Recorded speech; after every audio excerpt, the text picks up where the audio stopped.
cascos de caballo resonó inesperadamente en las tablas del puente. Yurga ni siquiera alzó la cabeza, se limitó a gemir en voz baja. Soltó el aro de la rueda sobre el que se afanaba y se arrastró debajo del carro tan deprisa como pudo. Aplastado en el suelo, restregaba la espalda contra la áspera capa de estiércol y barro que recubría la parte baja del vehículo. Gañía entrecortadamente y temblaba de miedo. El caballo se acercó despacito al carro. Yurga vio cuán delicada y precavidamente pisaba con los cascos en los húmedos y enmohecidos maderos. «Sal», dijo el invisible jinete. A Yurga le castañaron los dientes, metió la cabeza entre los brazos. El caballo relinchó, pateó el suelo. «Tranquila, Sardinilla», dijo el jinete. Yurga escuchó cómo palmeaba el caballo en el cuello. «Sal de ahí, paisano, no te haré daño». El mercader no creyó en absoluto la declaración del desconocido.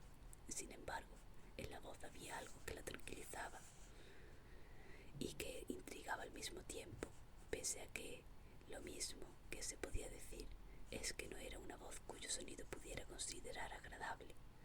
Yurga, barbullando oraciones a varias decenas de dioses al mismo tiempo, sacó con cuidado la cabeza de debajo del carro. El jinete tenía los cabellos blancos como la leche, ligados en la frente por una banda de cuero, y vestía un capote negro de lana que resbalaba por la grupa de una yegua castaña. No miraba a Yurga, inclinado en la silla, contemplaba la rueda del carro que estaba metida hasta el cubo por el hueco entre dos destrozadas tablas del puente. De pronto levantó la cabeza, pasó la mirada por el mercader con la faz inmóvil, observó los matojos a ambos lados del barranco.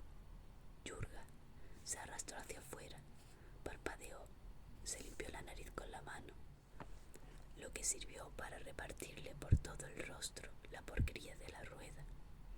El jinete clavó en él sus ojos, oscuros, estrechos, penetrantes, agudos como arpones.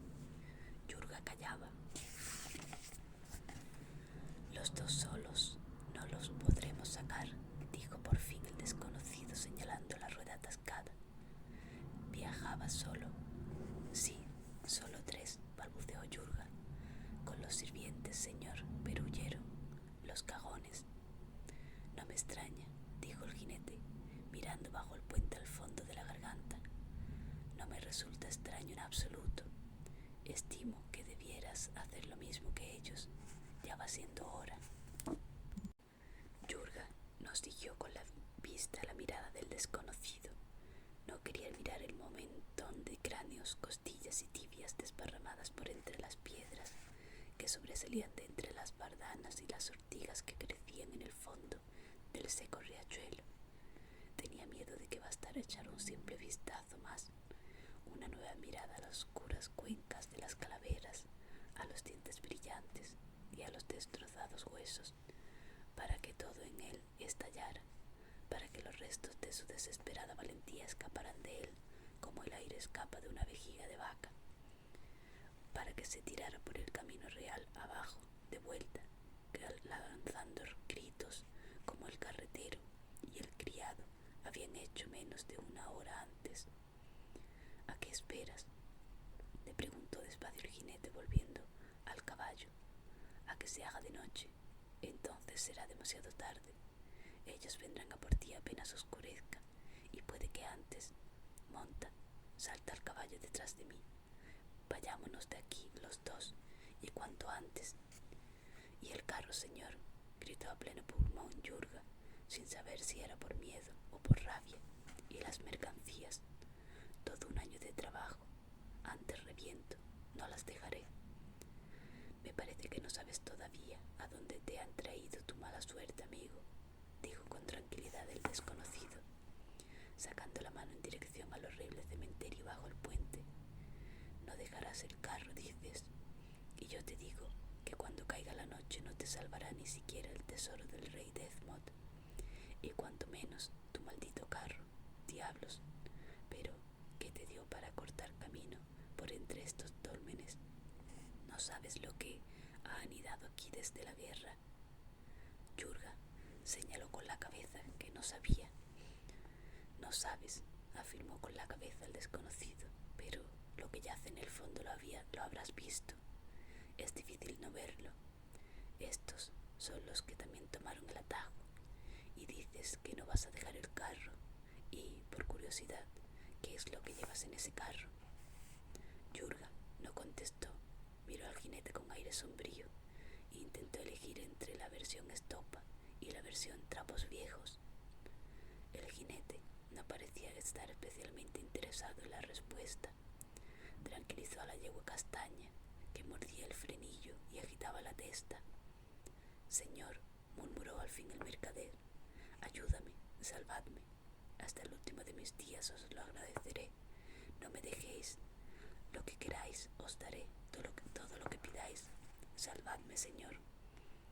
El desconocido volvió violentamente la cabeza hacia él, apoyando ambas manos en el arzón de la silla. ¿Cómo has dicho? Yurga calló, la boca abierta. Me darás lo que pida. Repítelo. Yurga tragó saliva sonoramente, cerró la boca y lamentó no tener barba en la que se hubiera podido escupir. Por la cabeza pasaban las imaginaciones más fanáticas posibles sobre el pago que podría exigir el extraño forastero. La mayor parte de ellas incluyendo el privilegio del uso semanal de su joven esposa doradita. No parecía tan terrible como la perspectiva de la pérdida del carro, ni desde luego tan macabras como la posibilidad de reposar en el fondo del barranco como uno más de los blanqueados esqueletos. La rutina de tratante le obligó a un rapidísimo cálculo. El jinete, aunque no parecía ser un pordiosero común y corriente, ni vagabundos ni saqueador de los muchos que después de la guerra poblaban los caminos, no podía ser tampoco noble, Gómez, ni de otra clase, uno de esos orgullosos caballeritos que se tenían a sí mismos en alta estima y hallaban regocijo en despellejar al prójimo. Yurga lo valoró en no más de 20 piezas de oro. No obstante, su natural de negociante le impedía pronunciar el precio.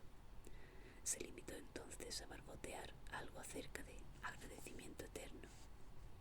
He preguntado, le recordó sereno el desconocido, que había esperado a que el mercader se callara, si me darás lo que te pida. No había salida. Yurga tragó saliva, inclinó la cabeza y afirmó con un gesto. El desconocido, en contra de lo que él esperaba, no sonrió ominosamente, antes al contrario. No parecía en absoluto estar contento de su triunfo en las negociaciones. Inclinándose sobre su silla, escupió al barranco. «¿Pero qué hago?», dijo sombrío. «¿Qué es lo que debiera hacer?». «Bueno, ¿qué más da? Intentaré sacarte de esto, aunque no sé si terminará mal para ambos. Y si lo logramos, tú a cambio». Yurga se encogió de hombros, casi llorando. «Me darás», recitó. De pronto el jinete del capote negro con fluidez.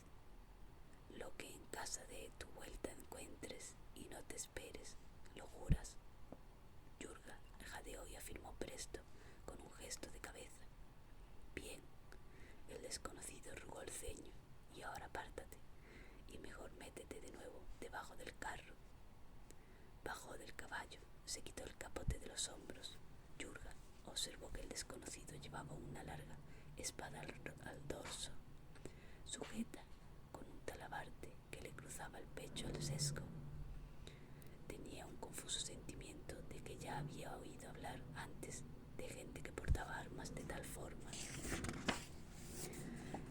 El gabán de cuero negro que le llegaba hasta las caderas y que estaba dotado de largas mangas cubiertas de tachuelas de plata podría significar que el desconocido procedía de Novigrado o de sus alrededores, pero la moda de este tipo de ropas se había extendido mucho últimamente, especialmente entre los jovenzuelos, aunque el desconocido no era ningún jovenzuelo. El jinete descolgó las enjalmas de la yegua, se volvió. En su pecho se balanceaba un medallón circular en una cadena de plata. Apretada bajo la axila un pequeño y redondo cofrecillo y un hato alargado envuelto en cuero y atado con correas. «¿Todavía no estás debajo del carro?», preguntó acercándose. Yurga vio que el medallón había grabado una testa de lobo, con los morros abiertos armados de colmillos. De pronto recordó: «Sois brujo, señor». El desconocido se encogió de hombros. «Lo adivinaste, un brujo. Y ahora vete al otro lado del carro, no salgas de ahí y guarda silencio». Yurga obedeció, se encogió junto a la rueda y se envolvió en la tela del toldo.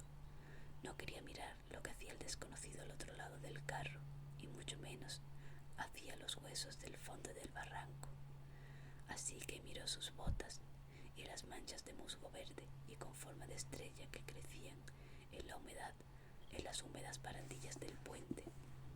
Un brujo. El sol se ponía. Escuchó pasos. El desconocido salió de detrás del carro y anduvo despacio, muy despacio, hasta el centro del puente. Estaba de espaldas. Yurga se dio cuenta de que la espada que llevaba no era la que había visto antes. Esta era una hermosa arma. El pomo, el puño y las guarniciones de la vaina brillaban como estrellas, reflejaban la luz incluso en la oscuridad que caía, incluso aunque ya casi no había luz, pues había desaparecido hasta la claridad dorado purpúrea que no hacía mucho aún colgaba sobre el bosque. «Señor». El desconocido volvió la cabeza con esfuerzo. Yurga retuvo un grito.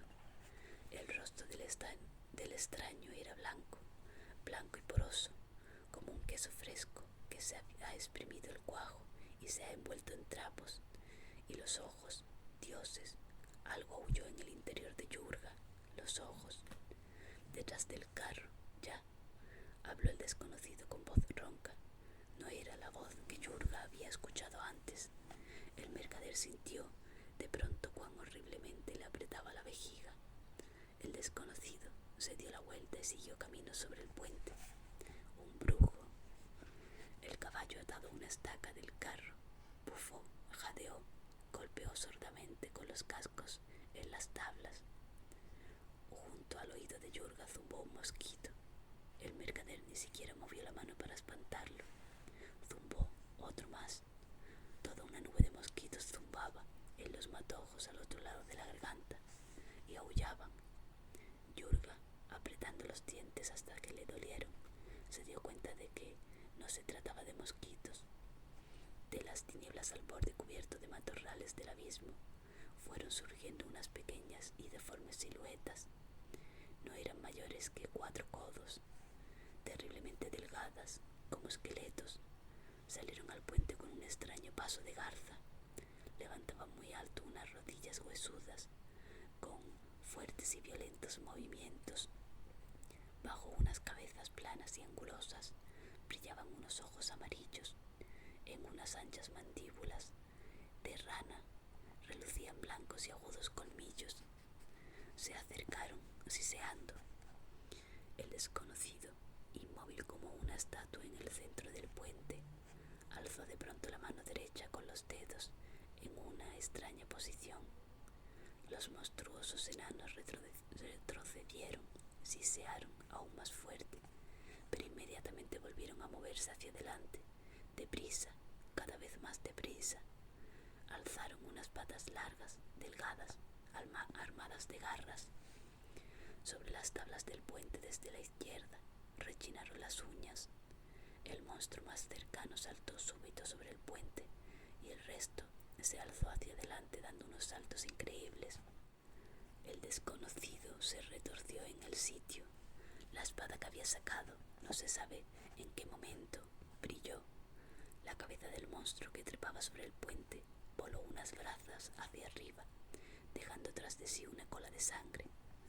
El pelo blanco saltó entre un grupo de otros, giró mientras cegaba todo a izquierda y derecha. Los monstruos, agitando las zarpas y aullando, se echaron sobre él desde todos lados, sin prestar atención a la luminosa hoja que cortaba como una navaja de afeitar. Yurga se hizo un ovillo, se apretó contra el carro. Algo cayó justo a sus pies, le regó de sangre. Era una larga y huesuda zarpa de 4 garras y con unas callosidades como de pata de pollo. El mercader gritó, sintió como algo pasaba furtivamente junto a él. Se encogió, quiso esconderse debajo del carro. En este momento algo le aterrizó en la nuca y unas patitas con zarpas le agarraron por la frente y la mejilla. Se tapó los ojos con las manos mientras aullaba y agitaba la cabeza. Se levantó y con un paso desequilibrado se lanzó hacia el centro del puente, tropezando al paso con los cadáveres que yacían sobre los maderos. En el puente la lucha continuaba. Yurga no vio nada excepto un salvaje revoltijo, un torbellino del que de vez en cuando surgían los brillantes rayos de la hoja de plata. ¡Socorro!, aulló. Sentía como los colmillos agudos atravesaban el fieltro de su capucha y se le clavaban en el occipucio. Baja la cabeza. Apretó la barbilla contra el pecho. Capturó con el ojo el brillo de la hoja. El estoque silbó en el aire. Rasgó la capucha. Yurga escuchó un horrible y húmedo chasquido, después del cual, sobre el pecho, como de un cubo, le corrió un río de sangre caliente. Cayó de rodillas arrastrado, con él el peso, ya sin vida, de lo que le colgaba del cuello. Ante sus ojos, 3 monstruos más surgieron de debajo del puente. Saltaron como extraños saltamontes, se pegaron al muslo del desconocido. Uno recibió un corto golpe a través del morro abierto. Se arrastró rígido y se derrumbó sobre las tablas. A otro le golpeó la misma punta de la espada. Cayó retorciéndose espasmódicamente. Los restantes rodearon al pelo blanco como hormigas. Le empujaron hacia el borde del puente. Uno salió volando del torbellino hacia atrás, esparciendo sangre, temblando y aullando. En aquel momento toda la embrollada maraña se lanzó por los bordes y cayó al barranco. Yurga se tiró sobre el puente, cubriéndose la cabeza con las manos. De debajo del puente se oyeron multitud de gritos de triunfo de los monstruos, que sin embargo se tornaron rápidamente en gritos de dolor, en aullidos interrumpidos por el silbido de la hoja. Luego se alcanzó en la oscuridad el estruendo de piedras y el crujido de esqueletos al ser aplastados y pisoteados. Luego, de nuevo, el silbido de la espada y los alaridos violentamente cortados, desesperados, que helaban la sangre. Y por fin solo hubo un silencio cortado de pronto por los graznidos de un pájaro asustado en lo profundo del bosque, entre los gigantescos árboles. Luego hasta el pájaro cayó. Yurga tragó saliva. Levantó la cabeza. Se incorporó con esfuerzo. Seguía reinando el silencio. Ni siquiera las hojas susurraban. El bosque entero parecía haber enmudecido del horror. Rachas de nubes oscurecían el cielo. Ey se volvió. Se cubrió el rostro inconscientemente con el brazo. El brujo estaba delante de él, inmóvil, negro, con la espada brillando en una mano que mantenía muy baja.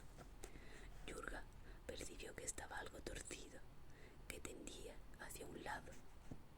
«Señor, ¿qué os sucede?». El brujo no respondió. Dio un paso, desmañado y pesado, cojeando con la pierna derecha. Sacó la mano, se apoyó en el carro. Yurga vio la sangre reluciente y negra que fluía hasta los talones del puente. «Herido estáis, señor». El brujo no contestó. Miró directamente a los ojos del mercader. Colgó de pronto de la caja del carro. Cayó poco a poco sobre el puente.